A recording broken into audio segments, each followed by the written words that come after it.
Crazy Hair Day.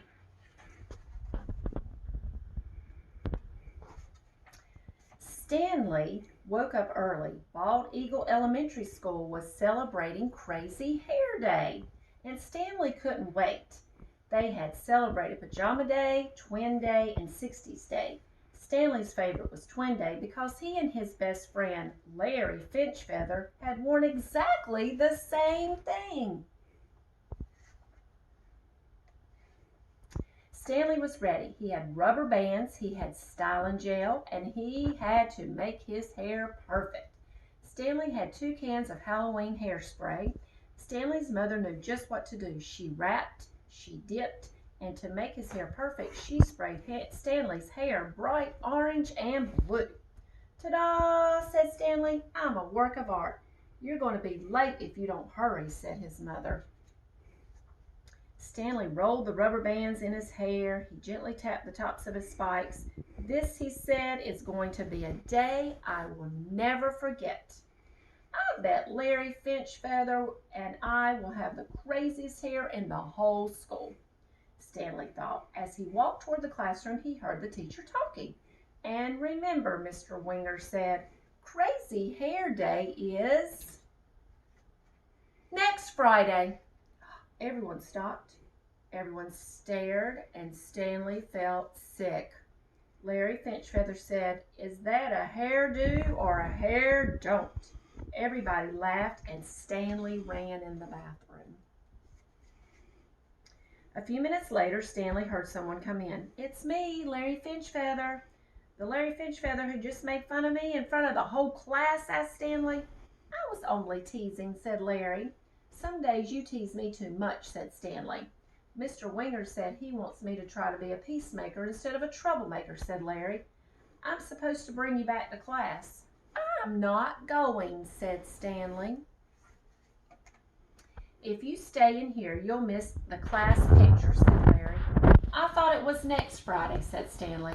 "Crazy Hair Day's next Friday," said Larry. "Today is school picture day." Stanley rolled the rubber bands in his hair. He gently tapped the tops of his spikes. "This," he said, "is going to be a day I'll never forget." Larry Finchfeather suggested that Stanley try washing his hair in the sink. "It won't help," said Stanley. "Halloween hair color lasts for days." "Well, it really doesn't matter. It's only hair," Larry told him. "If you don't come out by here the time math is over, I'm coming to get you. You cannot stay in here all day." It was very quiet after Larry Finchfeather left, and Stanley wondered if he maybe could spend all day in the bathroom. He ate his lunch, he drew a picture, he even timed himself to see how fast he could flush all the toilets. 32.5 seconds, he shouted. "A new world record for Stanley!" Stanley had counted to 121, 122, 123, drops of water from a leaky faucet, and Larry Finchfeather came back. "Pete, time's up. Let's go," Larry announced. "Picture time." "If I'm in it, it looks like a class weirdo," said Stanley. "Remember 60s Day when Mr. Winger had the flu but came in anyway? He said all day wouldn't be the same if we weren't all together. You have to come, and I will give you 5 minutes." Larry Finchfeather left, and Stanley thought about 60s Day when Mr. Winger had taught them all those great songs. He remembered how Pajama Day, everyone in the class had worn pajamas and slippers. Then Stanley imagined what the class picture would be without him. He decided to go back to class to keep from being nervous. Stanley made up a song. "Crazy hair, crazy hair, how I wish it wasn't there." Stanley felt someone touch his shoulder. "I just thought I'd come and get you," said Larry. "Well, if you laugh at me again," said Stanley. "Everything's going to be fine," Larry whispered. "I promise." Stanley stood in front of the class. Everybody stopped. Everybody stared. Stanley rolled the rubber bands in his hair. He gently tapped the tops of his spikes.